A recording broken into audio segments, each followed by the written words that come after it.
Hello, and a very warm welcome to today's LEITWOLF Leadership Podcast, your podcast for leading with impact.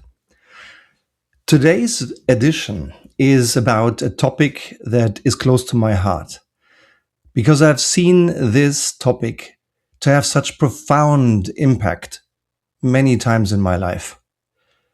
Today's episode is about questions, and specifically about wrong questions that I've asked many times, and how you and I as leaders can learn how to ask the right question. Leadership does not manifest itself first in decisions. It shows itself first in the questions we ask. And let me quote someone who is really great at questions and who must have been living a few thousand years ago. His name is Confucius. If you ask a question, you may be a fool for 5 minutes. If you don't ask questions, you remain a fool throughout your entire life. Unquote. Very powerful, I think. And let me share a very personal moment that happened during Christmas. It's now the middle of January 2026.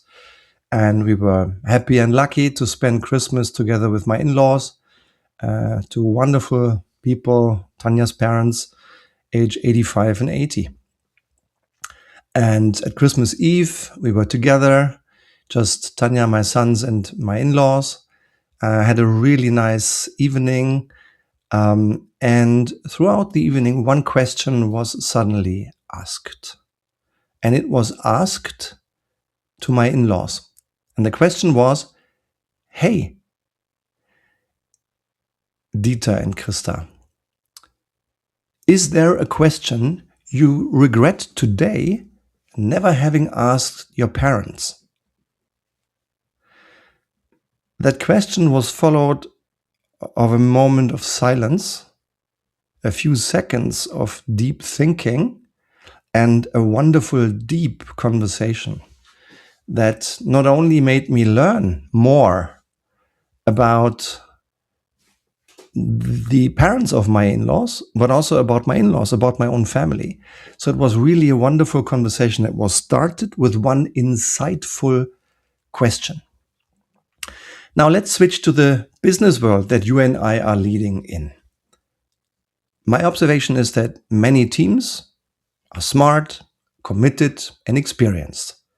And still, they deliver below their potential. Often, this is not due to a lack of capability, but due to asking the wrong questions. Let me share a key moment that influenced my business life substantially and also contributed to the fact that you and I are together now here in this leadership context. It's a moment from the early part of my own career. I must have been 4 to 5 years in my first employer. I was a marketing manager responsible for 2 successful brands in a European market. I was successful for 6 wonderful people who were all well on their way to be promoted to a position like mine very soon. And one day, I had taken the time to write down the strategy of one of my brands 5 years out. And the question was, where do we want that brand to be and what do we want that brand to be in 5 years? I condensed it all on one page, hard work, but it pays, and gave it to my boss. And his name is Michael Bernhörster. And if he listens to this now, Michael, warm regards and thanks for the question. Because he came back just an hour later, circled just one thing and said, Stefan, good work. You are suggesting option A, but I have a question for you. Stefan, are you aware about the impact this proposal is going to have on your brand's revenues in your brand's biggest customer? And I went silent. I may have gone pale. I felt embarrassed because not only did I not know the impact that this would have on my own biggest customer in retail, I didn't even know who my biggest retail customer was. That's how embarrassing that moment was for me. And I went like, Michael, I don't know yet, but thanks for the question. I will figure out the answer. Give me some time. A minute later, I walked over to the other end of the building and saw the Edeka team, a big, successful German retailer that happened to be my own biggest retail customer. And I had no idea. So I went over, talked to my own team, and got about an hour of spontaneous pressure learning.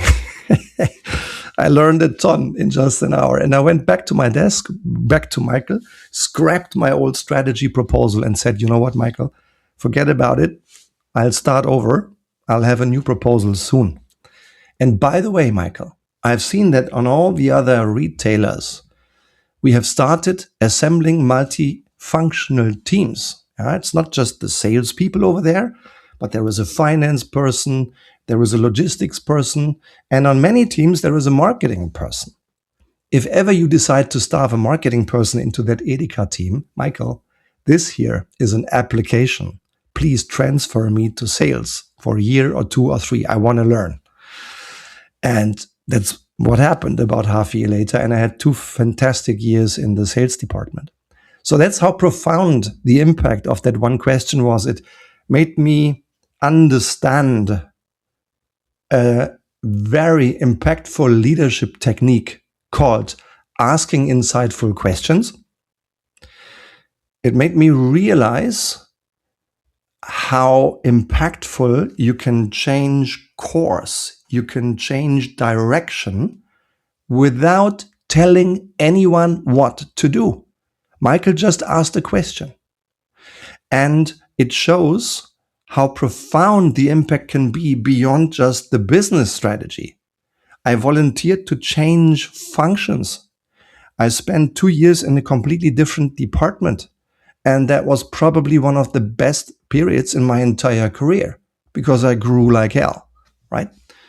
Although I had much smaller responsibility than before, it doesn't matter. I learned a ton and I'm glad I've done it. By the way, if you're interested in learning from my experience being in different functions, give me a call, book a call and we talk.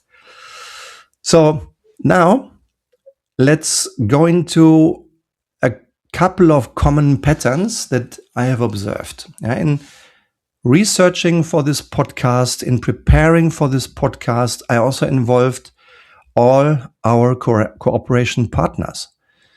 We are 10 senior leaders. All of us have 20 or more years of own practical line leadership responsibility. In Europe, in the United States, in all of the Americas, some have been in Asia, some have been in Saudi Arabia, so we have even some global expertise. And I asked my partners for their key insights on questions and why they are not more widespread and more common. And a few patterns emerged why not always the questions are of the quality they could or should be. Sometimes they aren't even asked at all. Why? One of the areas that emerged was sometimes questions aim at the wrong thing. They aim at justification. They aim at defense. They aim at excusing instead of insight, right? We don't win if we just get ourselves out of responsibility. We win by growing, and growing requires insight. Yeah. So if questions are posed like, hey guy, why did this not work? Then there is no wonder that this creates angst. It reduces psychological safety. It produces defensiveness, not clarity and not learning. Another area that is underutilized in the area of questions is the specificity. Sometimes questions are simply too comfortable, too vague. Yeah? How is it going? Yeah, very nice. Sounds friendly and maybe a nice lead into a conversation, to first connect with small talk. But that's not the end of the conversation. It must not be the end, because then there is no leadership, no learning, no progress, no clarity. Yeah. So sometimes people stay very vague and comfortable. Yeah. Just not to get into the uncomfortable area of truth. And a third area we discovered while talking about questions is questions that avoid responsibility. They collect opinions, they collect even more opinions, and they collect arguments, and they collect counter arguments without anyone taking any direction. Yeah, waste of time. Yeah, reminds me of a project with a super nice and successful, rapidly growing Indian company who we serve since 3 years. And one of the projects involved me as a coach, and I supported 2 teams, middle managers on their way up, investing time into themselves as humans and leaders and into the topic of leadership. And they were tasked to offer strategic recommendations. They had 6 months for a strategic recommendation to make. Team A, after 3 months, well on its way. Already discussing the answers, analysis, having hypotheses, already starting to discuss the answers. Team B, 3 out of 6 months, half of the time already gone. Nothing. They just kept on just raising ideas and questions and themes and general topics. No one took any responsibility to take any action. They wasted half of the project time because there was a leadership vacuum created by no one asking questions to responsibility. Yeah?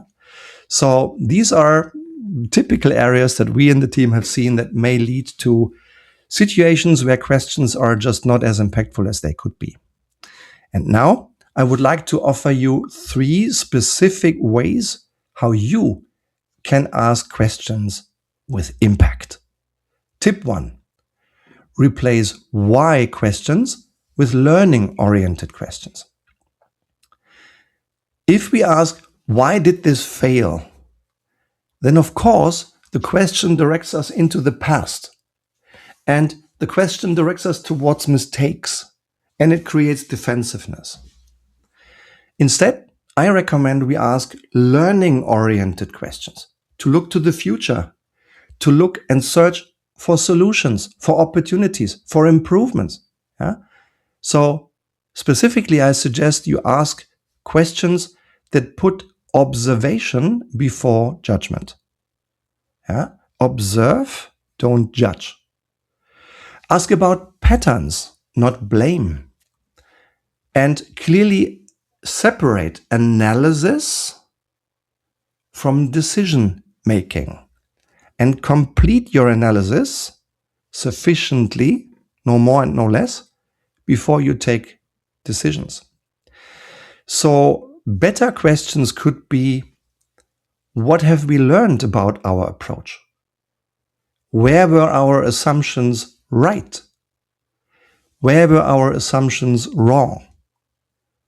What would we do differently next time?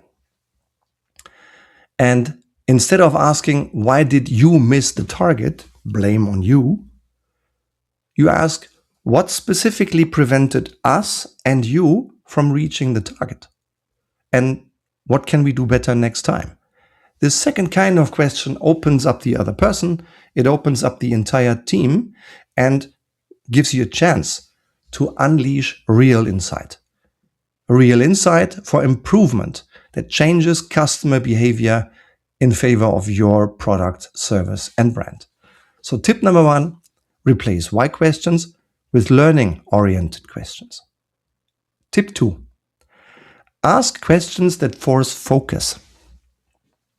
Questions that consciously limit the options. Ask about what matters most, not everything that matters. Don't ask what is important, but what is essential. This way of asking will force focus and will make priorities visible. For example, What is the one lever this week with the greatest impact for us as a team? And what are we deliberately leaving out until next week? Or how will we know by Friday that we were successful? These kind of questions force focus. And if you are in a meeting that just sets the day for a multifunctional team, for example, in the meeting, you see 10 topics, but then ask just one question. Which of these 10 topics is the one that deserves our full attention today, and why? Right? Asking this kind of question, and I'm sure you'll find even better ones for yourself. This kind of question leads the discussion to be shorter, leads the definition of success to be clearer, and leads everyone to be much more productive, more successful, and have a more fulfilled business life. All as a result of the quality of your questions. So my second tip, ask questions that force focus. And tip number 3, use questions to activate responsibility. Concrete suggestions. Direct questions to individual owners, to not to the entire group, like in my Indian example, right? My experience is responsibility and accountability needs to be individual and personal. That does not mean that we are leaving people alone when the shit hits the fan. We are a team, right?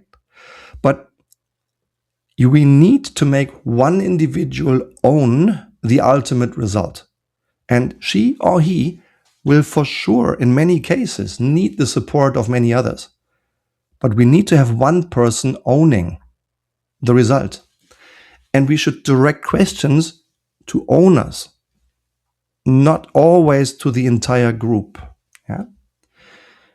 We should link questions to concrete next steps, not just to general topics.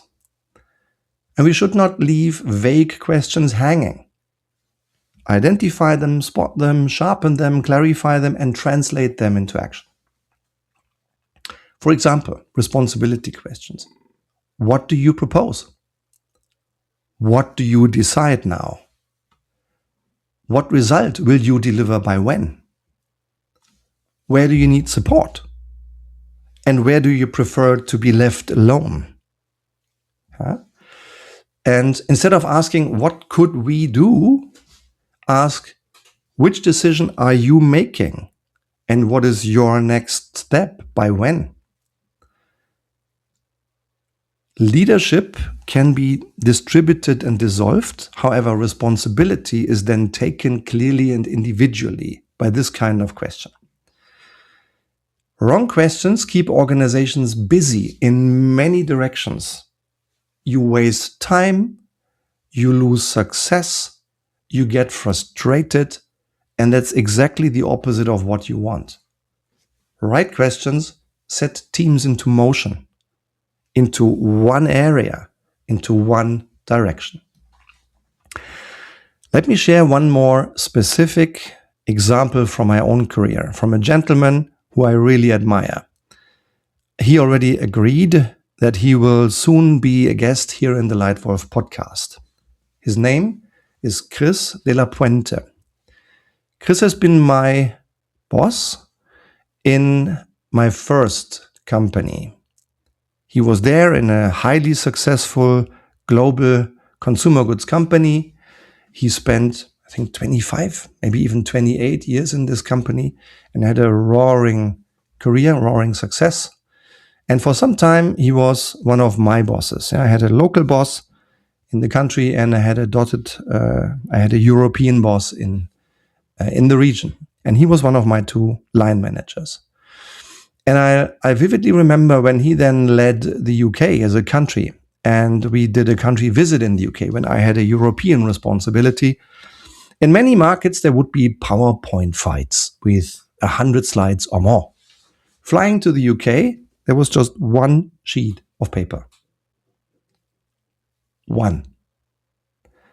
That was called the issue sheet for business A in this country.